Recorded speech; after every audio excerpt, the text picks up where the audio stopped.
When it was first shown at E3 2006, Afrika wowed audiences with meticulously detailed animals and expansive environments. But it left players wondering just what kind of game it would be. After a few hours with the Japanese version, we can confirm that you won't be fighting for survival or poaching big game. Instead, Afrika simulates the career of a wildlife photographer, observing animals and waiting for the right moment to take the perfect shot. Most days begin at base camp, where you can select gear, review photos, and check email for new missions.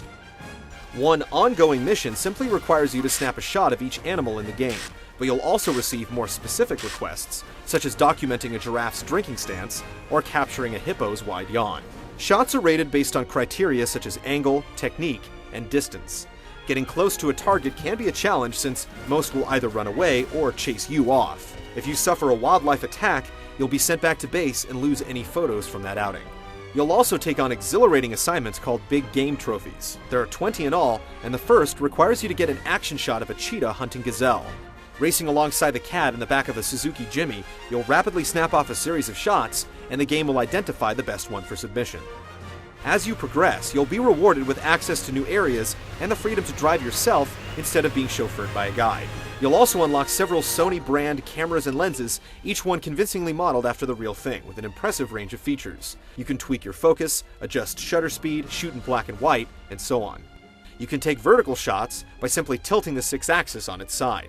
There's a lot to experiment with, and players who know cameras will be able to get the most out of the experience. There's also a variety of tools to purchase. Extra file storage lets you take more pictures per trip, tents let you camp overnight and avoid repeated drives to distant locations, and you can even purchase microphones and remote-controlled camera vehicles for use in later missions. Additionally, Afrika includes dozens of unlockable high-res photos from the National Geographic Library, and the Afrika Viewer as something of a bonus feature. You can also copy photos to the PS3 menu, upload them to an online gallery, or compete in photo contests online. Afrika's in-game fauna is remarkably lifelike, with detailed textures and animations that show off every twitch and muscle. Unfortunately, the environments are less impressive with flat grasslands and pixelated plant life. And while expeditions are complemented by a surprisingly majestic soundtrack performed by the Hollywood Studio Symphony, curiously there's no spoken dialogue, despite characters moving lips to match.